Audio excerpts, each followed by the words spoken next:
नमस्कार। आज हम बात करेंगे सर्टेन प्लेनेट के रिंग के बारे में। सर्टेन प्लेनेट के रिंग के बारे में आज की इन्फॉर्मेशन जो है ना, जितनी एक्साइटिंग है उतना ही कंफ्यूजिंग भी है। जितनी एक्साइटिंग है उतना ही कंफ्यूजिंग है। तो थोड़ा सा ना इसके फॉर्मेशन के बारे में हम थोड़ा सा रिकेप लेते हैं, तभी तो नई डिस्कवरी को कंपेरिजन कर पाएंगे, नए रिसर्च में जो रिजल्ट आया है उसको कंपेयर कर पाएंगे। तो थोड़ा सा हम टाइमलाइन देखते हैं फॉर्मेशन का।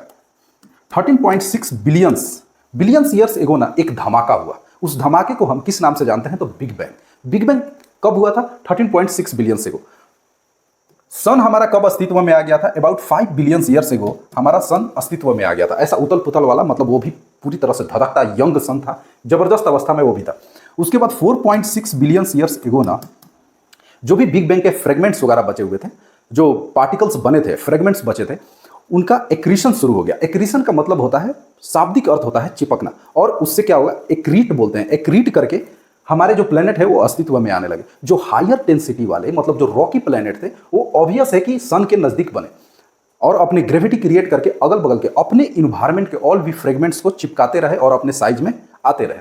जो गैसियस प्लेनेट है, जो गैसियस और जिनको हम जोवियन प्लेनेट बोलते हैं, वो सन से काफी दूर बने। इनका एक डर भी था ये डर रहे थे अगर ये नजदीक बनते ना सन के, गलती से भी इन लोग में से कोई गैसियस प्लेनेट अगर सन के नजदीक बनता तो ये इनका अस्तित्व मिटा देता, क्योंकि इसके जो सोलर स्टॉर्म है उसके चलते इनके जो गैस के जो बॉल हैं वो सारे गैस उड़ जाते, ये खत्म हो जाते। तो इसलिए ये पहले ही से समझदार थे ये लोग, ये दूर बने। बोले कि भाई हम पार्टीशन कर लेंगे, हम दूर बनेंगे, सन के नजदीक नहीं जाएंगे, वो हम लोग को खत्म कर देगा। खैर ये तो अलग बात है।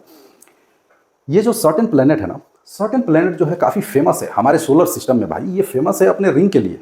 7 रिंग्स हैं। ये 7 रिंग के लिए एक अपना यूनिक पोजीशन रखता है हमारे सोलर सिस्टम में। मतलब कॉस्मेटिकली देखने में काफी खूबसूरत लगता है। तो 7 रिंग के चलते ये काफी फेमस है।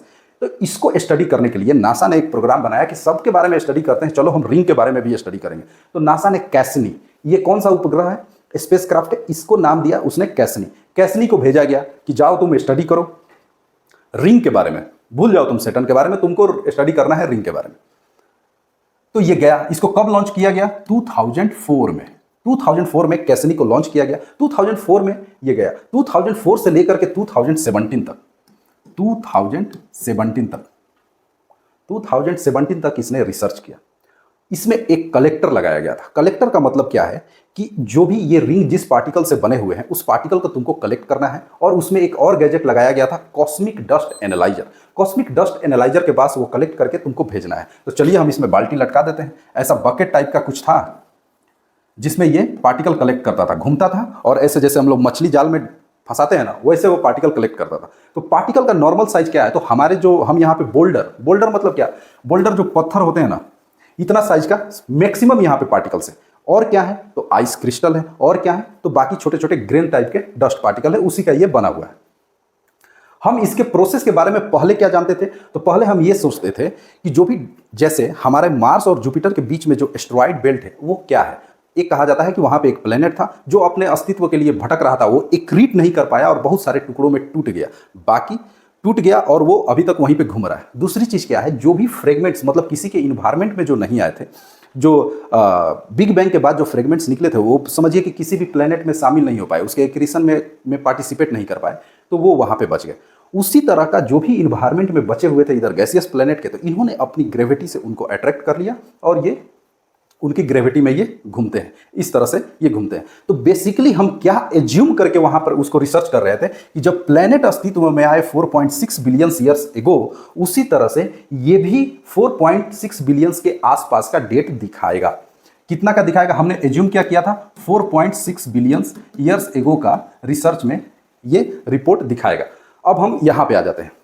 तो उन्होंने वो 2070 तक ये कलेक्ट करता रहा, एनालाइज करता रहा। इसने नंबर ऑफ पार्टिकल 163 पार्टिकल्स को कलेक्ट किए, और 163 पार्टिकल को ही इसमें जो लगा हुआ था गैजेट, मतलब कॉस्मिक डस्ट एनालाइजर, उसने उसको एनालाइज किया, और वो सारा जो भी उसको एनालाइजेशन में रिजल्ट मिला उसने नासा को भेज दिया।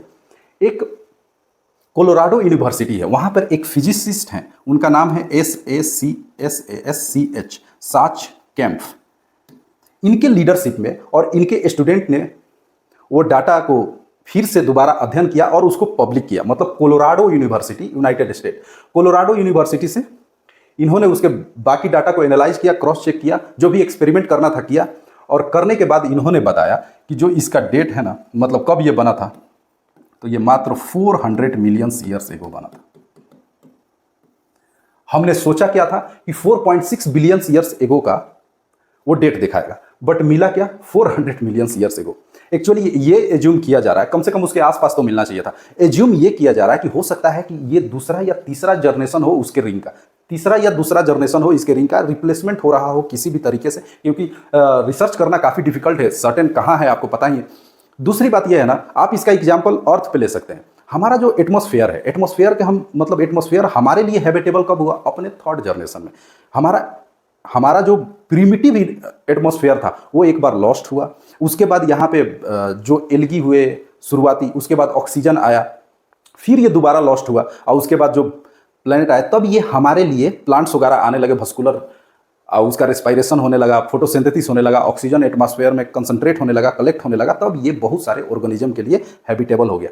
आपने एक और चीज़ सुना था हैरी हेस के बारे में। हैरी हेस ने कहा था, मतलब अटलांटिक में जब वो सेकेंड वर्ल्ड वार के समय जब ये एक्सपेरिमेंट चल रहा था कि सी फ्लोरिंग स्प्रेडिंग, तो हैरी हेस को भी यही उम्मीद थी कि जितना पुराना हमारा कॉन्टिनेंट है उतना ही पुराना हमको समुद्र के अंदर का भी डेट मिलेगा। लेकिन वो परेशान हो गया था क्योंकि 2 मिलियन ईयर्स एगो से ज़्यादा कोई मिला ही नहीं। और जैसे जैसे वो समुद्र मतलब दोनों तरफ मतलब समुद्र में ऐसा ट्रेंच बना हुआ है, अटलांटिक ओशन में उन्होंने रिसर्च किया था। यहाँ पे ये जो रिज है, मिड अटलांटिक रिज से वोल्केनिक इरप्शन होता है और धीरे धीरे ये शिफ्ट होते रहते हैं, मतलब सी फ्लोर स्प्रेडिंग का उन्होंने जो कॉन्सेप्ट दिया था, तो वो भी वहाँ पे परेशान हो गए थे क्योंकि यहाँ का उनको जो पत्थर मिल रहे थे, जो स्टोन मिल रहे थे, उसका डेट ज़्यादा था। जैसे जैसे वो अंदर जा रहे थे उसके डेट्स मतलब उसके फॉर्मेशन के डेट कम होते जा रही थी, जबकि उन्होंने उम्मीद किया था कि यहाँ पे हम जाएंगे ना तो हमको पुराना मिलेगा।